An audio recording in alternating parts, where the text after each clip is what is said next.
Making cinnamon buns, start off with some sourdough starter, butter, baking soda, some salt, baking powder,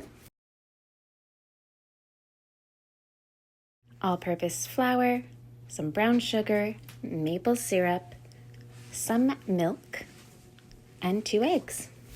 For those of you who don't have sourdough starter, just grab some yeast and I'll show you the way. All right, start off with 4 cups of flour,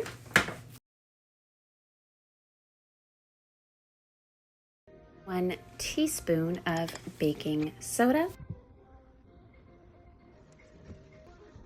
1 teaspoon of baking powder, and a teaspoon of salt. Mix all your dry ingredients together and set aside. Half a cup of sourdough starter, and if you don't have sourdough starter, use 1 cup of warm milk, a tablespoon of sugar, and 2 1/4 teaspoons of yeast. Let's get our wet ingredients together. Half a cup of butter to either your sourdough or your base, half a cup of maple syrup, 2 eggs,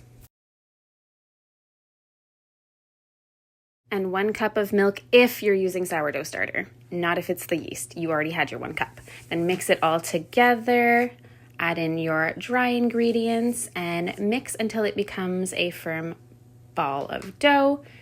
If it's still too liquidy, feel free to add a little bit more flour. Then form it into a ball.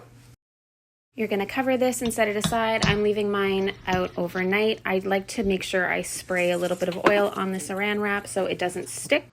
All right, it's the next day. I'm gonna prep my filling. I'm gonna go with half a cup of butter, 1 cup of brown sugar, 2 tablespoons of cinnamon, and then mix that all together until you have a nice consistency.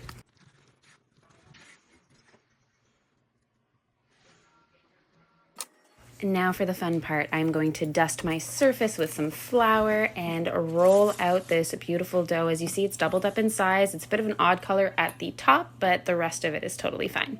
I'm gonna roll that guy up. I like to make it into a little ball just so it's a little easier to roll out.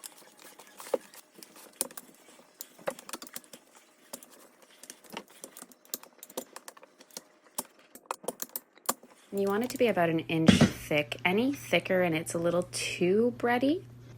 Next up, you're gonna spread out your filling, covering the entire surface of your dough. Have fun with this part, and just make sure the entire surface area is covered.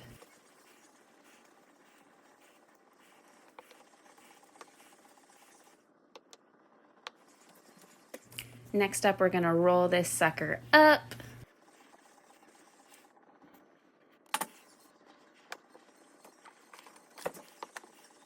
All right, next up, we're gonna chop these guys up and make them into somewhat equal pieces. Throw them into a greased pan. Once I've chopped all of these up, I'm going to pop them into my oven and let them proof. You can choose not to do this. It's just I like them to be really, really big. So that's something that I like to do. Once they're proofed, I'm gonna take them out and cover them in maple syrup and just probably use about 1 cup. Place them in your oven at 375 for 20 minutes, and voila, some delicious cinnamon buns. Don't forget to like and subscribe for more delicious recipes.